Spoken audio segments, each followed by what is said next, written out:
देखो, पहले तो सबसे पहले मेडिकल कोडिंग होती क्या है, मैं आपको ये ब्रीफली एक्सप्लेन कर देता हूँ थोड़ा सा, ताकि आपके कॉन्सेप्ट क्लियर हो। आपको पता है कुछ इन्फॉर्मेशन है थोड़ी सी मेडिकल कोडिंग के बारे में? हम लोग सेशन ना थोड़ा सा इंटरैक्टिव रखेंगे, ताकि आप लोगों का इन्वॉल्वमेंट हो, बिकॉज हम लोग मेनली किस पे फोकस करते हैं, आपको जॉब्स देने पे।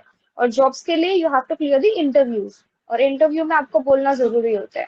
सो इसलिए यहाँ से हमारे जितने भी सेशन रहेंगे, it would be a two way interaction, जिसमें आपको वॉलंटरली आंसर देना है सामने से। इससे क्या होगा कि आपकी इंटरव्यू में थोड़ी सी बोलने की हैबिट होगी। ओके। ठीक है, मेडिकल कोडिंग के बारे में आपको क्या पता है? ऐसा नाम सुन के क्या लगता है, या फिर अगर आपको कोई इन्फॉर्मेशन होगी तो आप बताओ पहले क्या होगा मेडिकल कोडिंग। जनरल इंफॉर्मेशन है, जैसे कि कोड्स असाइन किए जाते हैं हर एक एलिमेंट्स के लिए, इलनेसेस के लिए। Okay fine, perfectly fine. तो जनरल कोड्स असाइन किए जाते हैं आपके अकॉर्डिंग, जो मेडिकल इलनेसेस है या फिर डिजीजेज है उसके लिए। तो एग्जैक्टली जैसा ये नाम है ना, वैसा ही इसके अंदर काम है। अभी जैसे आपको अगर किसी ने इंटरव्यू में पूछा कि what exactly is medical coding, so you have to answer like this, कि मेडिकल कोडिंग जो ये वर्ड है ना, it consist of two stuffs. First is medical and second is coding. ठीक है। अब इसमें मोर इम्पोर्टेंट है, जब हम लोग कोडिंग सोचते हैं तो हमारे दिमाग में कैसे नंबर्स आते हैं, एंड देन वो कंप्यूटर स्क्रीन आती है, एंड देन फिर वो सीए जैसे करते हैं इतना सब कुछ, तो वैसा वाला हमारे दिमाग में इमेज जनरेट होता है। बट यहाँ पे जब हम पर्टिकुलरली मेडिकल कोडिंग की बात करते हैं, तो it is more of the clinical branch. ठीक है, इसके अंदर लाइक ऐसे बोल सकते हैं कि 70% इज द मेडिकल पार्ट। किसी का माइक ऑन है तो प्लीज ऑफ कर दो।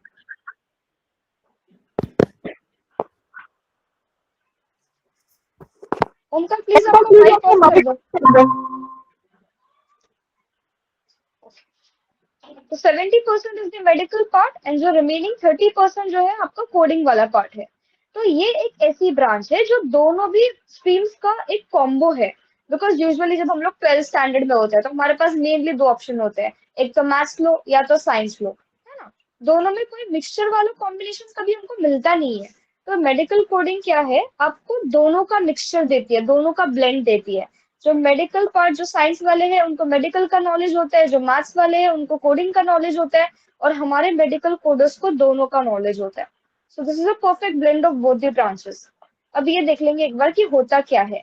जैसे मैंने आपको बताया कि क्लिनिकल ब्रांच है, इसमें आपको करना क्या होता है, you have to analyse the clinical statement and assign codes to them. जैसे अभी आपने बताया कि आपको जो बीमारियां रहेगी, आपको बीमारियां दी जाएगी और उसको आपको कोड्स असाइन करना है। अब मेन इज जॉब, बिकॉज हम लोग यहाँ है क्यों, ताकि हमको जॉब अपॉर्चुनिटीज मिले। तो अब यहाँ पे जॉब आपको लगती कहाँ पे है, तो main job is in the health insurance companies.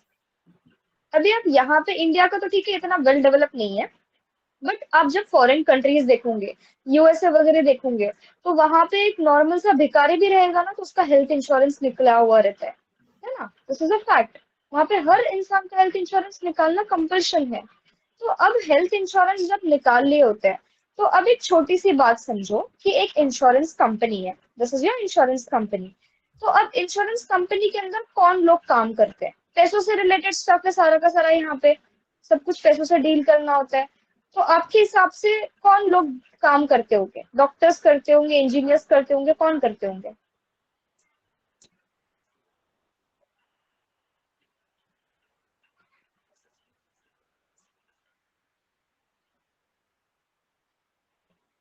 बोलो, वॉलंटरली आंसर करो। Insurance companies. हाँ, इंश्योरेंस कंपनी में कौन लोग काम करते होंगे? As a pharmacist. सॉरी,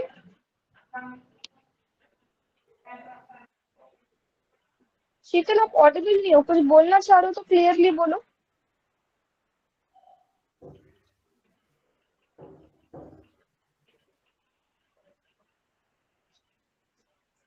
बोलो बोलो, सिंपल सिंपल इजी सा आंसर है। अभी जैसे मैंने बताया ना, दो फील्ड है अपने पास, एक तो इंजीनियर्स है, या फिर डॉक्टर्स है, या फिर चार्टर्ड अकाउंटेंट्स है। तो अगर इंश्योरेंस कंपनी है, इंश्योरेंस कंपनी में क्या होता है, पैसे प्रोवाइड करके देते हैं ना इंश्योरेंस कंपनी वाले। तो कौन किन लोगों को जॉब्स होती है इंश्योरेंस कंपनी में? यूजुअली मैथ्स वाले लोग रहेंगे इंजीनियर।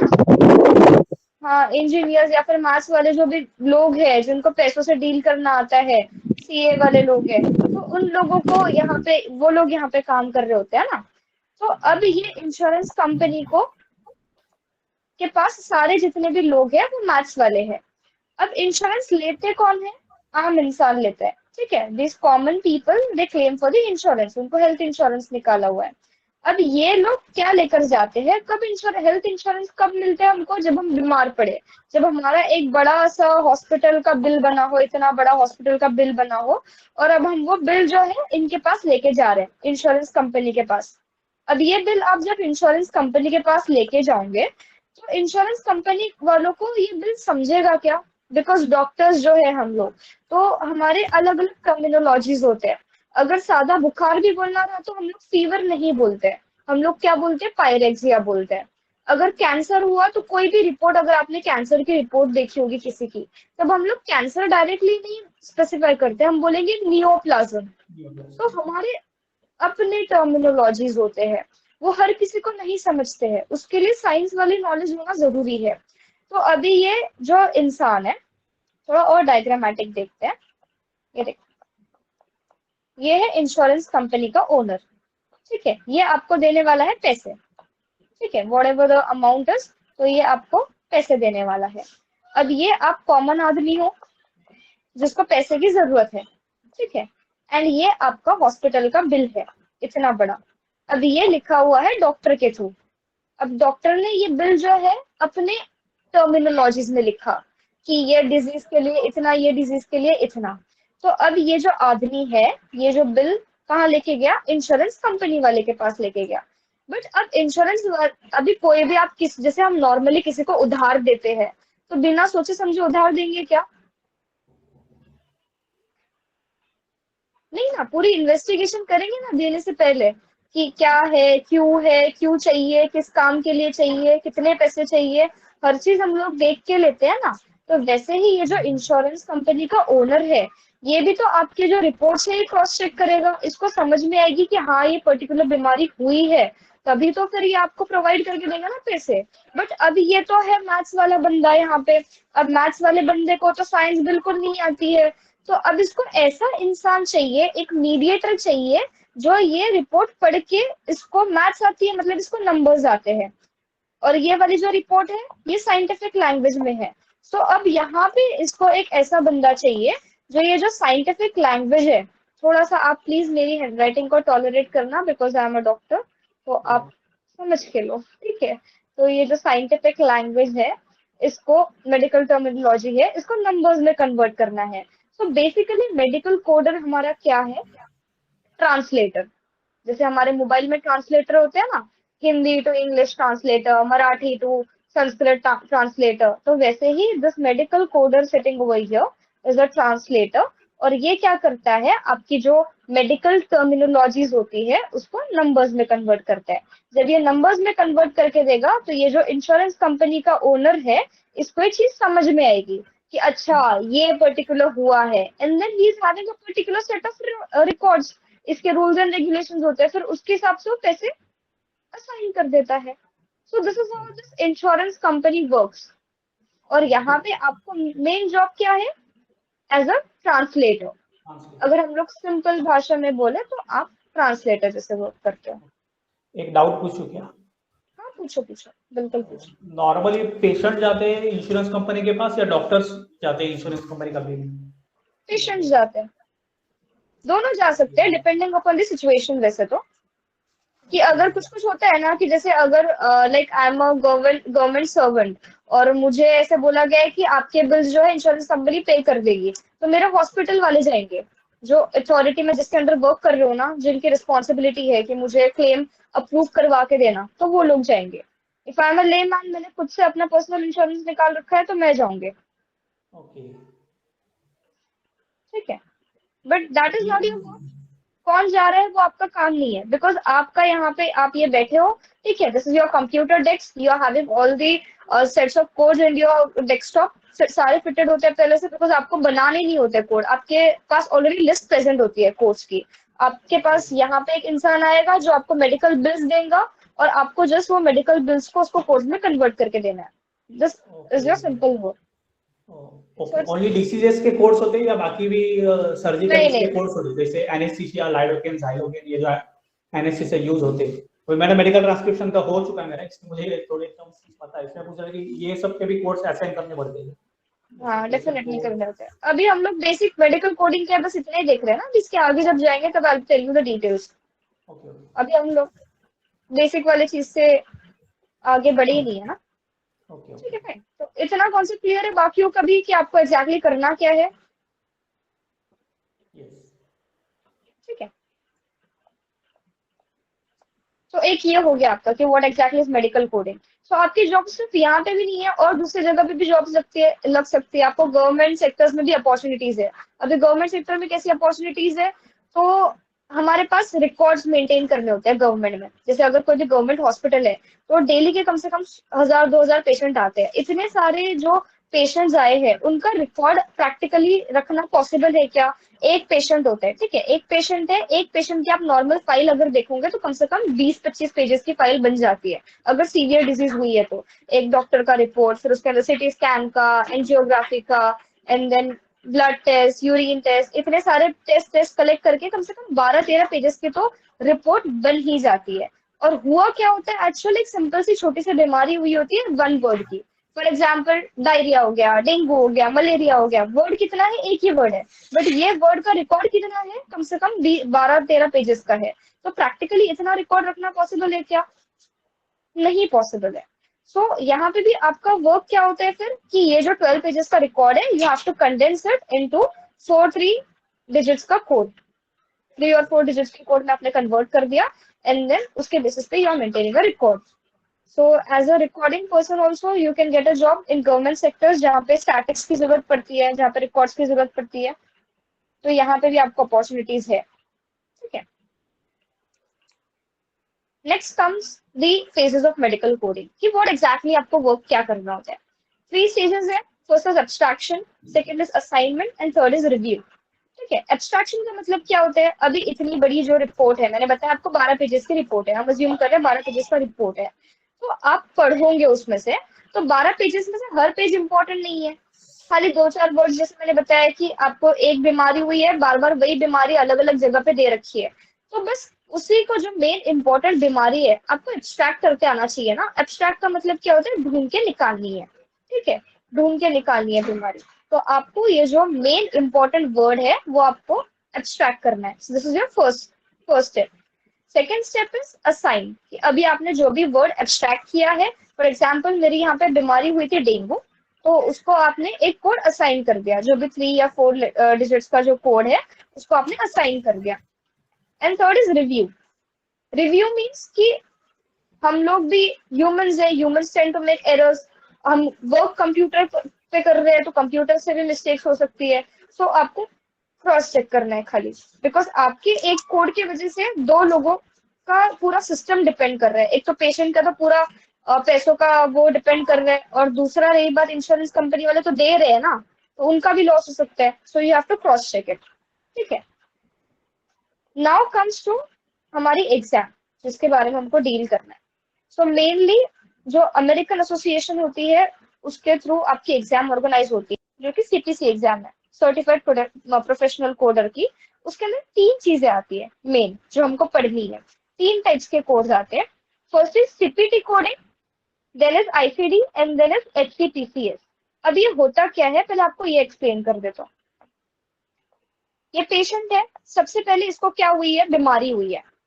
ठीक है, डिजीज हुई है। इसका इन्वेंशन बता दो कि ये कोडिंग कहाँ से इन्वेंट हुआ और कहाँ से एग्जिस्टेंस में आया। So there is a patient, first of all he was suffering from a disease. तो हमने क्या किया, अब डिजीज हमको पता नहीं थी कितनी सारे डिजीजेज है, ऐसे तो एन नंबर ऑफ डिजीज है ना, नेवर एंडिंग, बिकॉज नई बीमारी अभी भी आ ही रही है एग्जिस्टेंस के अंदर। तो हमको डिजीजेस का एक सेट ऑफ कोड्स चाहिए था, कि जैसे हमने हमारे हिसाब से अभी हम नंबर्स असाइन कर रहे हैं ना, तो अगर हमने नंबर 1 टाइफाइड को असाइन कर दिया, नंबर 2 मलेरिया को असाइन कर दिया, नंबर 3 अगर हमने डेंगू को असाइन कर दिया, देन उसके बाद 4 कैंसर को असाइन कर दिया, तो हमें एक डिजीजेस का कोड चाहिए थे, डिजीजेस की लिस्ट ऑफ कोड चाहिए थी। तो उसके लिए then we came to the invention of ICD. ठीक है, which is international classification of diseases. तो हमको एक सेट ऑफ कोड्स पढ़ने हैं जो हमारे आईसीडी कोड्स है। आपकी मेनली 3 बुक्स रहेगी जो हम लोग ये ड्यूरेशन के अंदर पढ़ने वाले हैं, तो 3 बुक से पढ़ने वाले हैं। एक होती है आईसीडी की बुक, तो आईसीडी की बुक में आपको सारी तरह की बीमारियां मिलेगी अल्फाबेटिकल ऑर्डर से सिस्टम वाइज, उसके अंदर सारी जो कोड्स रहेंगे। तो alphabetically you are having all the diseases, ठीक है। अभी चलो डिजीजेस तो मिल गई, लेकिन डिजीजेस का ट्रीटमेंट भी इंपॉर्टेंट है। ट्रीटमेंट के लिए आप सर्जरीज करते हो, मेडिसिन देते हो, ये सब करते हो, तो आप कोई ना कोई प्रोसीजर परफॉर्म करते हो डिजीजेस को ट्रीट करने के लिए। फिर उसके बाद पता चला कि डिजीजेस के लिए तो सारे कोड्स बन गए, लेकिन प्रोसीजर्स के लिए आपके पास कोड नहीं थे। Then came to existence of CPT. CPT क्या है? Current procedural terminologies. तो जितनी पॉसिबल सर्जरीज हो सकती है, जितनी पॉसिबल प्रोसीजर्स हो सकते थे, वो सारे के सारे इसके अंदर आएंगे। जैसे आपने अभी पूछा एनेस्थेशिया के बारे में, तो एनेस्थेशिया भी क्या है? प्रोसीजर है ना। क्यों, किस लिए देते हैं हम लोग एनेस्थेशिया? ट्रीटमेंट ऑफ डिजीजेस के लिए देते हैं ना। तो ट्रीटमेंट ऑफ डिजीजेस से लेके अंदर आप जितने भी प्रोसीजर्स आप कर रहे हो, चाहे वो मेजर सर्जरी हो या फिर एनेस्थेशिया हो, कीमोथेरेपी, रेडियोथेरेपी हो, कुछ भी छोटा सा भी आपने माइन्यूट प्रोसीजर किया ना, अगर आपको पिंपल हो गया, पिंपल को आप फोड़ के पस भी निकाल दो, दैट इज ऑल्सो प्रोसीजर। तो जितने भी पॉसिबल प्रोसीजर्स होते हैं, that all comes under the CPT, which is current procedural terminology, ठीक है। अब उसके बाद हमने बीमारियां देख ली, बीमारियों का ट्रीटमेंट देख लिया, लेकिन इसके अलावा भी हमें और काफी चीजें लग रही थी। जैसे ड्रग्स लगते हैं, ठीक है, एम्बुलेंस की फैसिलिटीज लगती है, जो मशीनरीज होती है हमारी, एक्सरे की मशीन, सीटी स्कैन की मशीनरीज लग रही है। तो ये सारी चीजें इनके अंदर इंक्लूड नहीं हो रही थी दोनों क्लासिफिकेशन के अंदर। फिर हमारे पास एक और क्लासिफिकेशन का नीड आया, which is HCPCS, health care common procedure coding system. इसके अंदर जो कोड्स आईसीडी और सीपीटी के अंदर नहीं इंक्लूड हुए हैं, और जो एक्स्ट्रा सर्विसेज है, वो सारी की सारी HCPCS के अंदर इंक्लूड होती है।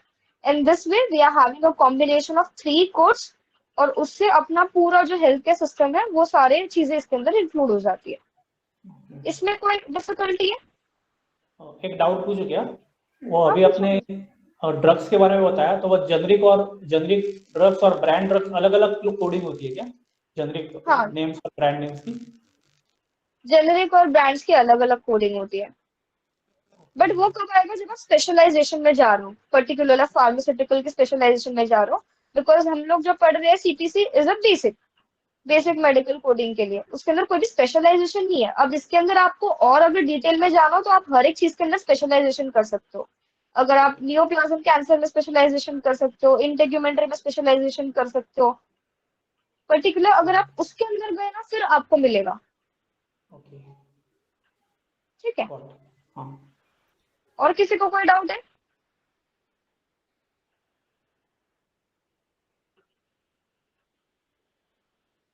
पूछ सकते हो आप लोग, ऐसा कोई प्रॉब्लम नहीं है। बीच बीच में कोई भी डाउट है, you can ask the questions.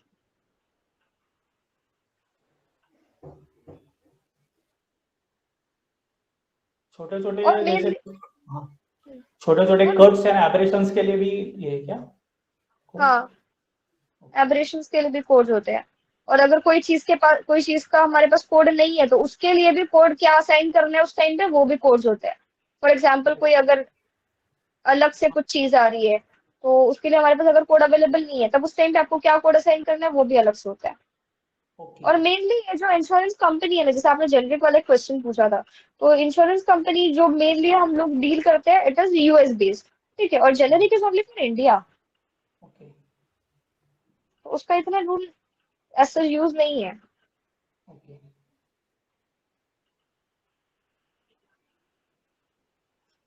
ठीक है। Then comes other associated jobs, कि एक तो आपने मेडिकल कोडिंग के देख ली। अब इससे एसोसिएटेड और भी दूसरे लोग होते हैं, जैसे एक मेडिकल बिलर होता है, एक एआर कॉलर वाला होता है, ठीक है। तो ये जो लोग है ना, ये भी एक ही सिस्टम का पार्ट है। तो आपको जो जॉब्स, अकाउंट रिसीवेबिलिटी, रिकाउंटेबिलिटी, तो उसके अंदर आपको क्या करना होता है, जैसे अभी कोई क्लेम है, वो आपके पास आया है, ठीक है, मतलब ये एक इंश्योरेंस कंपनी का क्लेम है, और ये गया है इंश्योरेंस कंपनी के पास, ये पेशेंट का क्लेम है, इंश्योरेंस कंपनी के पास गया है। अब इंश्योरेंस कंपनी क्या है, इनको पैसा देना है। अब पैसे देने के लिए कोई भी 2 बार तो सोचता है, ठीक है, वो ट्राई करेगा कि मैं बच जाऊं, पैसे ना दो, ये सोचेगा ना। तो ये इंश्योरेंस कंपनी वाला क्या करते हैं, इसमें से कोई भी XYZ एक्सक्यूज ढूंढेगा और एक्सक्यूज ढूंढ के रिजेक्ट कर देगा, है ना, ओके ये क्लेम रिजेक्ट कर देगा। तो ये जो रिजेक्टेड क्लेम है, इसको एक्सेप्ट करवा के देने का काम AR कॉलर्स का होता है, ओके। ठीक है। तो ये भी मेडिकल कोडिंग से ही रिलेटेड फील्ड है, जिसके अंदर भी आपको जॉब्स अवेलेबल होती है। अभी इस जॉब के लिए ना कि किसी को सर्टिफिकेशन मैंडेटरी नहीं है, अगर किसी को भी जॉब करना हाँ हो अभी आफ्टर 25 डे, ओके, सो वो मुझे कल से ही रिज्यूम शेयर कर सकता है, लेकिन आपको कोर्स शुरू रखना पड़ेगा, क्योंकि आपको बेटर अंडरस्टैंड के लिए वो शुरू रखना ही पड़ेगा। मैं तो कल इसकी नोट्स आपको शेयर कर दूंगा, ठीक है। मुझे बता, वैसे इन्फॉर्म करो आपको जिनको भी इमीडिएट जॉब चाहिए, तो मैं वैसा उनका इंटरव्यू यहाँ से अपने कंपनी से शेड्यूल करवा के दूंगा, ठीक है। जो मैंने बहुत लोगों को बोल के रखा है कि आपको जल्दी से जॉब मिलेगी, तो सो इसमें रहेंगी मेडिकल बिलिंग और AR में। Sure, great. यस। ठीक है, अभी यहाँ पे आप हायर की भी देख सकते हो। तो ये पता है क्या, ऐसे होता है कि जैसे अभी बेसिक लेवल पे यहाँ पे, मतलब अगर ये ऑफिस है आपका, तो यहाँ पे AR वाला बैठा है, देन यहाँ आवेगा मेडिकल बिलर, ठीक है, अभी एक है मेडिकल कोडर।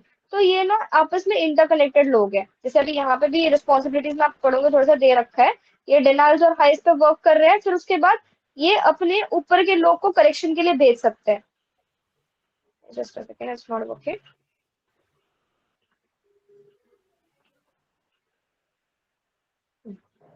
तो अभी इसके पास क्लेम आया AR वाले के पास, और इसको एक्सेप्ट करवा के देना है कोई भी कॉस्ट में, कि ये जो है, ये जो इंश्योरेंस का क्लेम है, ये एक्सेप्ट करवा के देना है। बट अब उसको समझ नहीं रहा है कि क्या, मतलब ये क्लेम में क्या क्या लिखा हुआ है, बिकॉज इसको भी वो जो क्लेम रहेगा वो भी इंश्योरेंस का ही क्लेम है ना, तो वो भी मेडिकल टर्मिनोलॉजीज में रहेगा या फिर नंबर्स में हो सकता है। तो वो क्या करेगा, इसको फिर एक्सेप्ट करवा के देने के लिए मेडिकल कोडर के पास भेजेगा, जो उसका सीनियर पोस्ट है, समथिंग ऑफ हायर लेवल, ठीक है। और अगर बिल जनरेट करना है तो यह having a medical wheeler. Bill generate करने के लिए भी जब तक आपको मेडिकल टर्मिनोलॉजीज नहीं पता रहेगी, तब तक आप बिल नहीं जनरेट कर पाते हो ना। तो एक ये वाली भी फील्ड अवेलेबल है। सो आपको सेम कोर्स है, you are having job opportunities in 3 of the fields.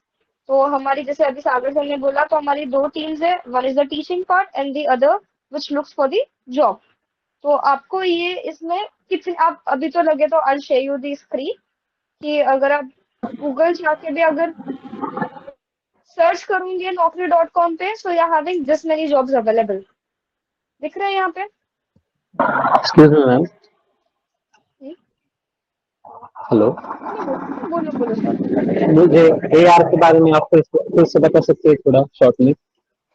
हाँ हाँ, बता सकते हो,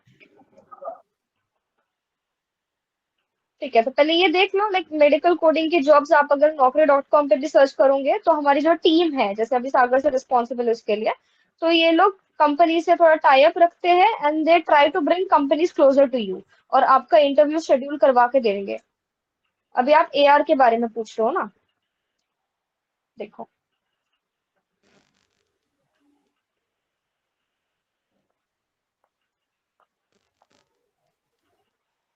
ये एक इंश्योरेंस का क्लेम था। ये आप पेशेंट हो और आपका फॉर एग्जाम्पल ये इतना बड़ा इंश्योरेंस का बिल बना। अब नॉर्मली आप छोटा सा एग्जाम्पल लेते हैं कि इंश्योरेंस कंपनी की पॉलिसीज होती है कुछ ना कुछ। जैसे इंश्योरेंस कंपनी क्या बोलती है कि महीने में अगर आप 2 बार हॉस्पिटल गए तो 2 बार हॉस्पिटल का बिल हम लोग पे करेंगे। लेकिन अगर कोई रीजन की वजह से आप 3 बार हॉस्पिटल गए और आप तो इंश्योरेंस निकाल रखा है, आप क्या एक्सपेक्ट करोगे कि इंश्योरेंस कंपनी ने मेरा 3 बार बिल पे करना चाहिए। लेकिन इंश्योरेंस कंपनी की पॉलिसी के हिसाब से 2 ही बार एक्सेप्टेबल है, वो 2 ही बार पे करेगा। वो आप अगर 1000 बार जाओगे तो 1000 बार नहीं पे करेगा ना, but you are in genuine need of money. तो आप 3 बार हॉस्पिटल गए और आपने ये जो 3 बार का बिल था, ये इंश्योरेंस कंपनी को सेंड कर दिया।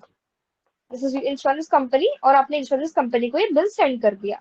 अब इंश्योरेंस कंपनी ने जैसे ही देखा कि ये बिल 3 बार का है, इसने रिजेक्ट कर दिया, बिकॉज इसके अकॉर्डिंग क्या था, 2 ही बार का, 2 ही बीमारियां या फिर 2 ही विजिट एक्सेप्टेबल थे। फिर आप ये जो रिजेक्टेड है, ये बिल लेके आप AR वाले के पास गए, because you wanted by hook और क्रुक की वो सैंक्शन हो जाए, तो हम अपनी जी जान लगा देंगे उसके अंदर। तो अब ये जो AR कॉलर वाला है, वो क्या करेगा, ये जो बिल है आपका, इसको ठीक से पढ़ेगा and then he will try कि ये एक्सेप्ट हो जाए। तो अब हम बहाने बताते हैं ना कि आप 3 बार हॉस्पिटल क्यों गए, तो आप वो बोलेंगे, जैसे for example minute say excuse दे रहा हूँ मैं आपको कि 3 बार गए, लेकिन आप बोलोगे मैं तो सेम ही बीमारी के लिए गया, और आपकी पॉलिसी में तो ये भी है कि महीने में एक बीमारी कवर हो। फॉर एग्जाम्पल अगर 2 पॉलिसीज है इंश्योरेंस कंपनी की कि महीने में एक बीमारी कवर होनी चाहिए, 1 डिजीज, और या फिर और 2 विजिट्स ऑब्लिक, ऐसा होता है ना, या तो एक डिजीज या फिर 2 विजिट्स। अब आप तीन बार भी अगर आप सेम डेंगू के लिए ही गए, या फिर डेंगू छोड़ो, दूसरा एग्जाम्पल लेते हैं, हाइपरटेंशन ले लेते हैं, बार बार जाने की जरूरत पड़ती है, तो आप ब्लड प्रेशर आपका बढ़ जा रहा है बार बार, तो इसलिए आप 3 बार गए, बीमारी तो एक ही है ना हाइपरटेंशन, तो इसलिए आप 3 बार गए, तो जेन्युइन एक्सक्यूज है ना। तो ये ऐसे एक्सक्यूजेस देने का बेसिकली अगर सिंपल लैंग्वेज में बोले तो एआर वाले क्या करते हैं, ये एक्सक्यूजेस जिसको हम मॉडिफायर्स बोलते हैं, you are having a different chapter जो कोडिंग में भी इंक्लूडेड है। तो आप एआर कॉलर का काम क्या होता है, मॉडिफायर्स ऐड करके देना। तो एआर कॉलर वाले मॉडिफायर्स ऐड करके देते हैं, एंड देन फिर वो मॉडिफायर्स अगर आपने ऐड कर दिया, फिर उसके बाद इंश्योरेंस कंपनी वाले आपका बिल रिजेक्ट नहीं कर सकते, they have to accept it, because modifiers are something जो जेन्युइन एक्सक्यूजेस है। समझो पूरा समझो? Okay, okay okay, thank you. पूरा मिलता है क्या? Sorry, you are not audible. Reimbursement पूरा देते हैं क्या insurance company? Depends on the situation, depends on the situation. उनके अपनी इंश्योरेंस कंपनी की अपनी अलग अलग पॉलिसीज होती है। जैसे अभी मेरे को एक याद आ रहा है कि नॉर्मली क्या होना चाहिए कि अगर एक सर्जरी परफॉर्म हुई है, ठीक है, तो एक सर्जरी किसने परफॉर्म करनी चाहिए, एक सर्जन ने परफॉर्म करनी चाहिए, ठीक है। बट अगर व्हाट इफ कि अगर सर्जरी हाईली कॉम्प्लिकेटेड है, हाईली कॉम्प्लिकेटेड है, तो मैं अपने साथ अपना एक फ्रेंड भी लेके आऊंगे जरूरत पड़ने पर, अगर जरूरत पड़ी तो अब मेरी जो एक सर्जन, मतलब जो नॉर्मली एक सर्जन कर सकता था परफॉर्म, वो अब उसके लिए मेरे पास 2 सर्जन है, they are doing the very same work. या फिर हो सकता है कि दोनों एक काम भी नहीं कर रहे हैं बट स्टिल खड़ा है वहां पे, तो उस सिचुएशन में अब पैसा किसको जाएगा, चलो इंश्योरेंस तो पास हो गया आपका। ये सपोज एंजियोप्लास्टी थी, एंजियोप्लास्टी आपके अकॉर्डिंग इंश्योरेंस कंपनी के अकॉर्डिंग इट वॉज $20, एंजियोप्लास्टी के $20 थे, ठीक है। अब ये $20 तो सैंक्शन हो गए, बट अब ये $20 किसको जाएंगे, ये भी एक प्रॉब्लम आ रहा है यहाँ पे। तो आप इंश्योरेंस कंपनी को बोलोगे ये नहीं नहीं, यहाँ पे 2 सर्जन थे तो आप $40 कर दो, फिर उस टाइम पे इंश्योरेंस कंपनी क्या करेगी, क्या वो $20 देंगी या वो $40 देंगी? तो उस टाइम पे इंश्योरेंस कंपनी क्या करती है, इट गिव्स यू 65% जो दोनों सर्जन रहेंगे ना, उनको 100% नहीं मिलेगा और उनको आधा आधा भी नहीं मिलेगा, उनको 65% मिलेगा। सो this is one of the modifiers. दूसरा एक और मॉडिफायर आपको बताते हो कि अगर फॉर एग्जाम्पल एक एक सर्जरी है, नॉर्मल सी सर्जरी, अपेंडिक्स ले लो, एक अपेंडिक्स की सर्जरी है, अपेंडिक्स की सर्जरी के $10 जो है वो रेट है, ठीक है, फिक्स्ड रेट कि अपेंडिक्स की सर्जरी है तो $10। अब मेरे पास 2 पेशेंट है, एक पेशेंट ये है और दूसरा पेशेंट ये है।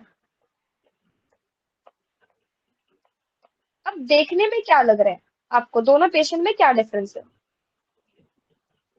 ओबीस फैटी ये थोड़ा। Exactly, this patient number 2 is obese patient. तो अब as a surgeon I have to take extra efforts, है ना। नॉर्मल जो पतला इंसान है उसका तो मैंने 1-2 लेयर भी काट दी तो I directly reach to the appendix.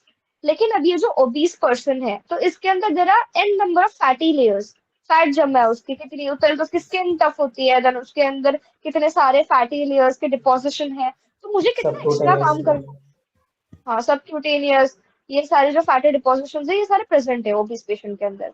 So I need to do so much of extra work ना वो दे, तो वो एक्स्ट्रा वर्क अभी मैं कर रही हूँ तो मुझे एक्स्ट्रा फीस भी लगेगी।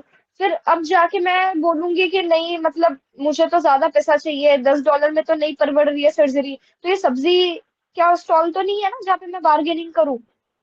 तो उस टाइम पे अगर ऐसे अनयूजुअल सर्जरी होती है तो कौन से मॉडिफायर्स यूज होते हैं, ये these are also a part of modifier.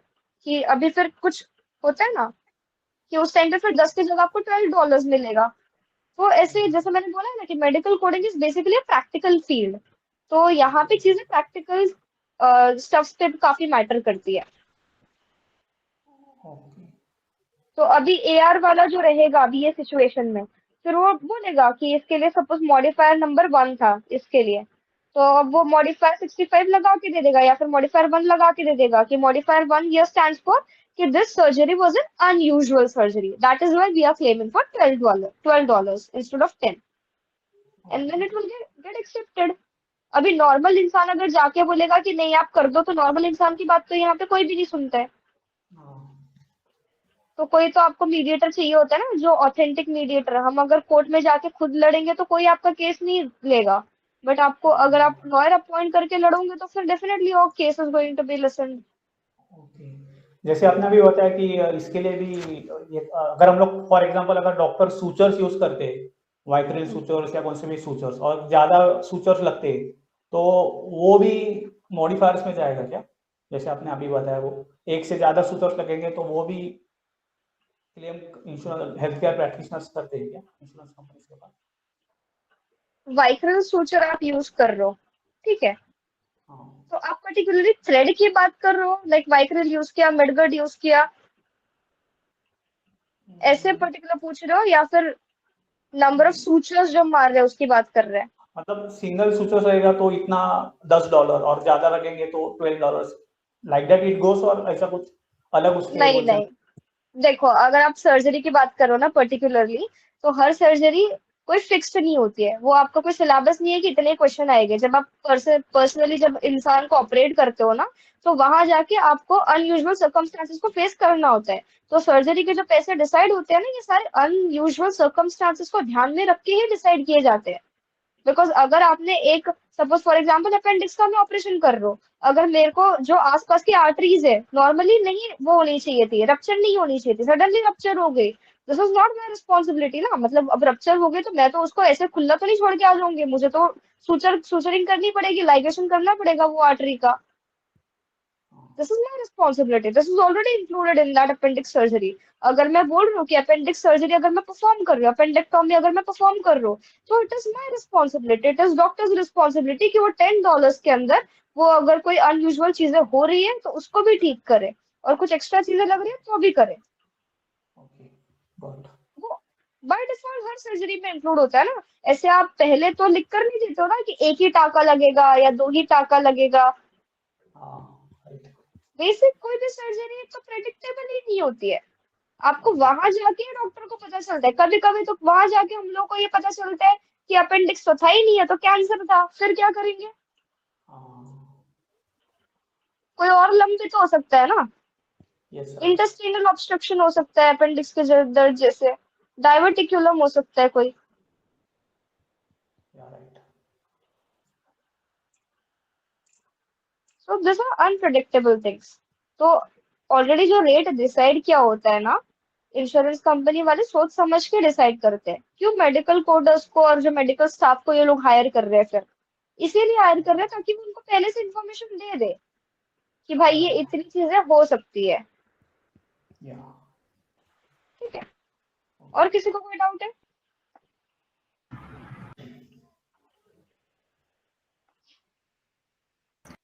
ये जितना भी है ना, सिर्फ आपको थ्योरेटिकल जान के लेना है कि आपको पता है करके।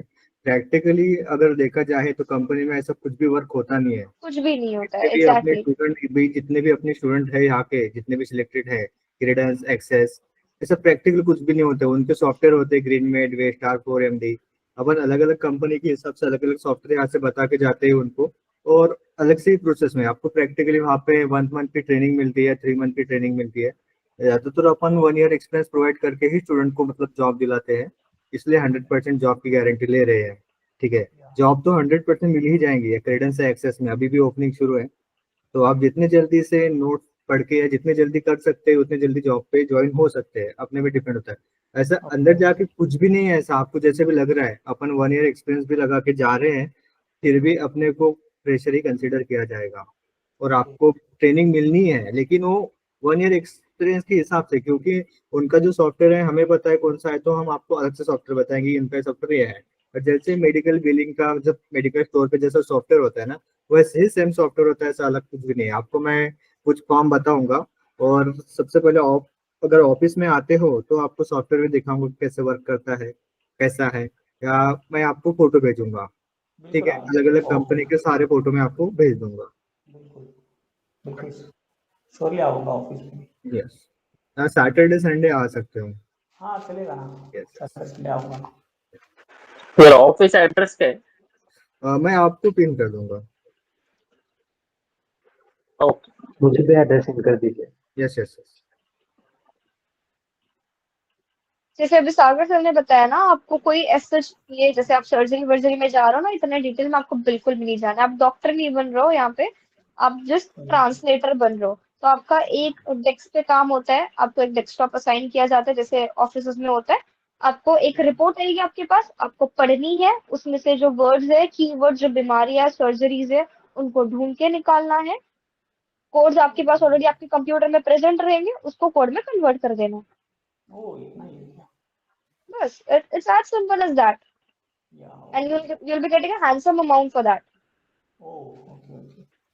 या इतना कुछ भी नहीं है, मतलब आपको ये तो मैंने आपने पूछे डाउट्स तो इसलिए बताए हैं, just for your general knowledge. बाकी इतना कुछ कॉम्प्लेक्स नहीं है, बिकॉज सिंपली तो आप डॉक्टर नहीं बन रहे हो सबसे पहली बात तो। Okay you okay. Are a coder हो भैया। आपका आप यहाँ पे बैठे हो, this is your desktop, and बस आपके पास एक इंसान आएगा प्यून जैसा, आपको ये बिल्स दे देगा। बिल के अंदर सारी बीमारियां रहेगी, आपको ये बिल लेना है, पढ़ना है। सबसे इम्पोर्टेंट यहाँ पे सिर्फ मेडिकल रिपोर्ट पढ़ते आना चाहिए। This is the most important stuff. The only knowledge you have to gain is reading and analyzing and understanding this medical report. तो मेडिकल रिपोर्ट आपने पढ़ी, and then you have converted into codes. और आपको code भी बनाने नहीं है, आप सॉफ्टवेयर डेवलपर नहीं हो। आपके जो डेस्कटॉप है उसके अंदर ऑलरेडी सारे कोड्स असाइंड रहेंगे, आपको सिर्फ सिलेक्ट करना है उसमें से कि पर्टिकुलर बीमारी के लिए कौन सा कोड लगता है। फिर आपने ये रिपोर्ट जनरेट कर ली आपकी, and then your work is over. Okay very easy. Yeah quite easy it is. और एआर वाला तो उससे भी ज्यादा सिंपल है। या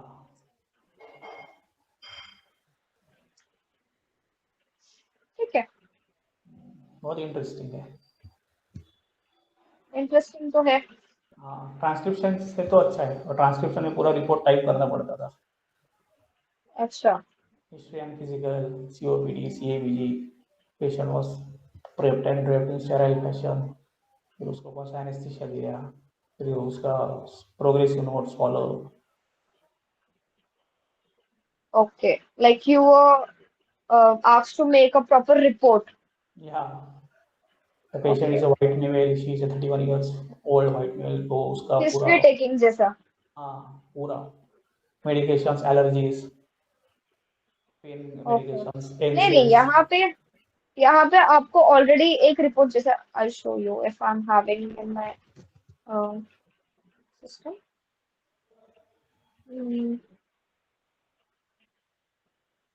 या दिस इज, देखो ये ऑलरेडी आपको जैसे आप बोल रहे हो ना, तो आपकी वाली जॉब के अंदर you were allowed to, yeah you were asked to make this. But यहाँ पे ये देखो, ये ओडीसी इंफॉर्मेटिक्स की एक्चुअल स्लाइड है, तो इसके अंदर आपको ऑलरेडी मिल जाएगी बना के। This is not your job. अभी यहाँ पे देखो, इसमें जो रेड रेड है ना, जो रेड रेड करना है, दिस इज योर जॉब, कि आपको ढूंढ ढूंढ के निकालना है।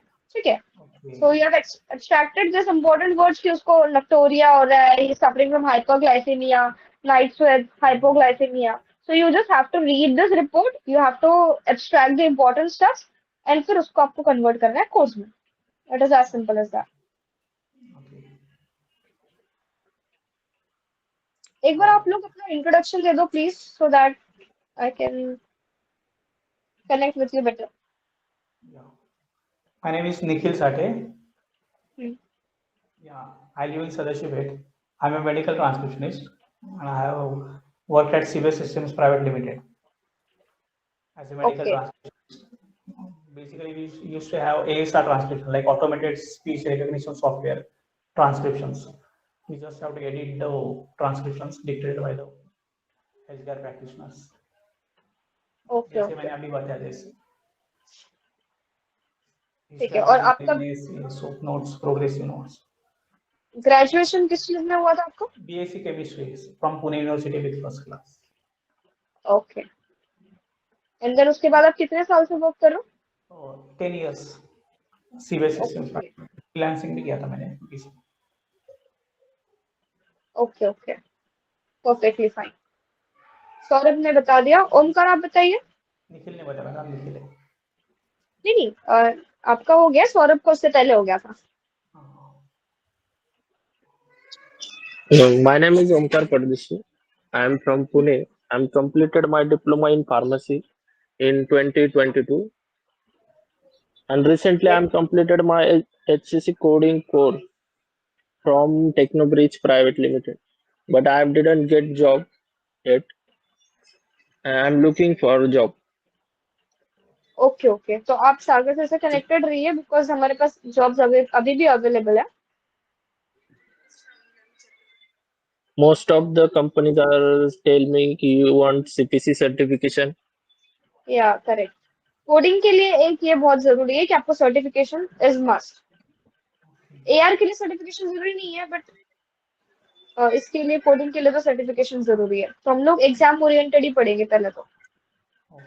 ये सर्टिफिकेशन अमेरिका से आता है क्या? मतलब अमेरिका से आता है, या AMA अमेरिकन मेडिकल एसोसिएशन होता है, उसी का पेपर कंडक्ट होता है CPC का,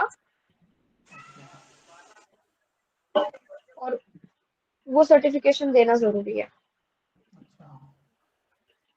अभी आपने जो बताया वो सेम ही रहता है कि उसमें कोर्स असाइन मैंने तो आपको, हाँ, कोर्स ही असाइन करने होते हैं आपको। और मैंने जो बताया आपको कि क्या क्या पढ़ना है, ICD, CPT and HCPCS, that is part of that certification only. वो सिलेबस का पार्ट था जो बताया। ओके। MCQ से रहते हैं क्या? MCQs रहते हैं। ओके। आपको क्वेश्चन आएगा बड़ा सा, उसमें से आपको ढूंढना है कि क्या इंफॉर्मेशन दी हुई है। You are having, it is an open book test, आपके पास तीनों बुक्स अवेलेबल रहेगी वहां पे। You just have to find the codes. The only stuff which matters is कि आपको कम टाइम में सारा पेपर कवर करना है और एक्यूरेसी ज्यादा चाहिए, बिकॉज उसका passing criteria 75% minimum, okay. Because 100 open book test है। 100 क्वेश्चंस रहते हैं क्या? नहीं, 200 क्वेश्चन होते हैं। 75% बोला है मैंने, अच्छा, परसेंट 75% क्वेश्चन 200 होता है। 150 अप्रोक्सीमेट। तो इतना सिंपल नहीं होता है जितने सिंपल दिख रहे होते हैं। अच्छा, ओपन बुक टेस्ट में भी आपको इतनी जल्दी चीजें नहीं मिलती है। ओके। शीतल आप बताओ। Yeah, I'm Sheetala Rudrash Pawar from Satara, and now I'm pursuing my B.Pharm last sem. Okay, Yeah, and I'm interested in medical coding. Okay, perfectly fine. So आप लोगों को अभी एक गूगल फॉर्म आएगा ग्रुप पे, आप लोग जिनको रजिस्ट्रेशन करना है फिलअप कर सकते हो, ठीक है? और कोई भी डाउट या क्वेरी रही तो you can contact Sagar sir. Thank you. या वेलकम।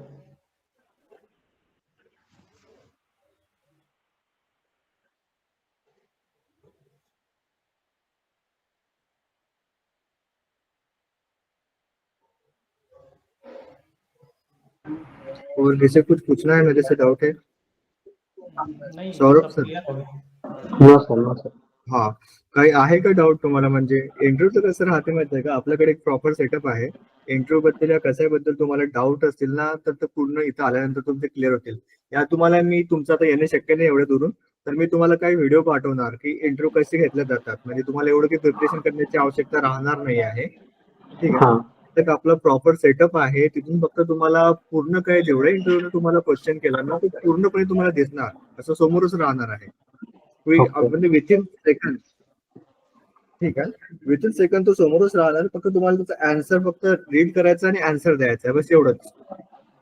ओके। इंटरव्यू ला. इंटरव्ह्यूला म्हणजे इंटरव्ह्यू एवढी प्रिपरेशनची तुम्हाला काही आवश्यकता पडणार नाही आहे. इंटरव्ह्यू ऑनलाईनच असणार आहे का? 100% इंटरव्ह्यू तिथूनच क्लिअर होतात, कारण त्यांचे वेगळे वेगळे क्वेश्चन राहतात आणि ते कसे फेस करायचे, काय करायचे, आणि आपण पहिलेच एक्सपिरियन्स लावत नाही, तर ते इंटरव्ह्यू ऑनलाईन असणार का? हा सर, इंटरव्ह्यू ऑनलाईन असतात? हो व्हर्च्युअलच राहणार आहेत इंटरव्ह्यू. 15 ते 20 मिनिटच इंटरव्ह्यू चालते आणि व्हर्च्युअल राहते आणि एकच राऊंड राहते त्यामध्ये. चालेल चालेल. चालेल. सर ऑफिस ऍड्रेस सांगा, मी येऊन भेटतो एकदा. हो चालेल, हा मी पण, थोड्या वेळामध्येच ऍड्रेस मलाही पाठवा, मी पण विजिट करून जाईल चालेल. संडे किंवा सॅटरडे. Office संडेला मध्ये ऑफ नसतो ना? हा राहते, संडेला पण राहते, सॅटर्डेला पण राहते. चालेल, मग ऍड्रेस पाठवा, आम्ही Office विजिट मध्येच करून आहे का? जातो. मी ग्रुपला ऍड्रेस शेअर करतोय, तुम्ही येऊ शकताय. गुगल मॅप सुद्धा ऍड करतो. ठीक आहे, ओके. चला ठीक. बाय सागर सर.